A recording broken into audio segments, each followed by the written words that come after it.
of the late Middle Ages is a good one with which to begin a study of him, for he is perhaps the most enigmatic of all the post-conquest rulers of England.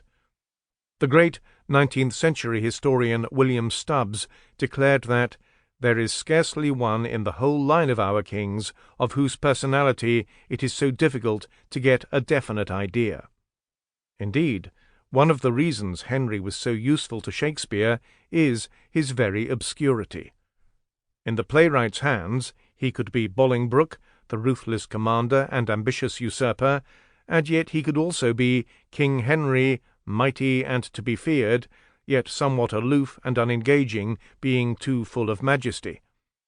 This is not a sign of attention to him as a man, but rather to his station as a duke or king. There is no attempt to portray the Bolingbroke Henry IV characters as having any key trait in common. In 1596, the year in which Henry IV Part I was written, no one had any in-depth understanding of the man's personality. As the historian K. B. Macfarlane pointed out, the Tudors in general, and Shakespeare in particular, ignored Henry, and that proved fatal to his historical reputation. The Tudors had a good reason to ignore Henry, as demonstrated in the career of the one man who did not ignore him. This was Dr. John Hayward, a Cambridge-educated doctor of law, who in 1599 published a historical study entitled The First Part of the Life and Reign of King Henry IV. It was immediately both popular and vilified.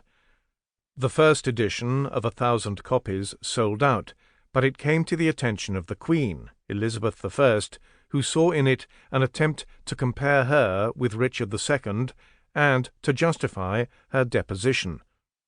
This was largely paranoia on the aged Queen's part, who is supposed to have declared in her fury, "Know ye not I am Richard II?" Nevertheless, she sought to have the author arraigned for treason, and Hayward was accordingly locked up in the Tower of London for daring to write a story 200-year-old. The second edition was banned, seized, and burned.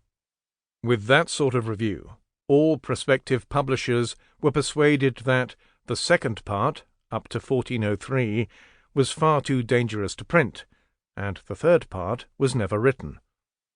Indeed, the whole experiment in writing about the man who deposed Richard II was so controversial that no one attempted to follow Hayward's example until absolute monarchy was well and truly a thing of the past.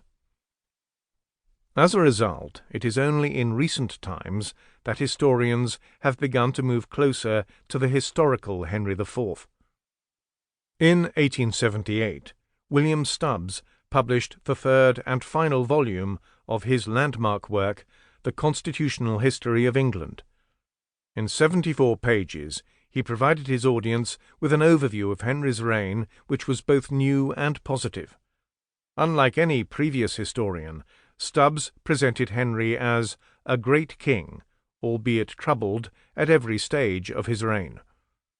The reason for his greatness was only partly because he founded a dynasty. Mainly it was because, according to Stubbs, he initiated a great constitutional experiment, a premature testing of the strength of the parliamentary system.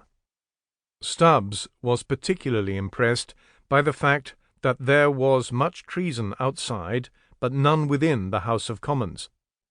This led to his conclusion that, by the time of his death, Henry IV had exemplified the truth that a king acting in constitutional relations with his Parliament may withstand and overcome any amount of domestic difficulty.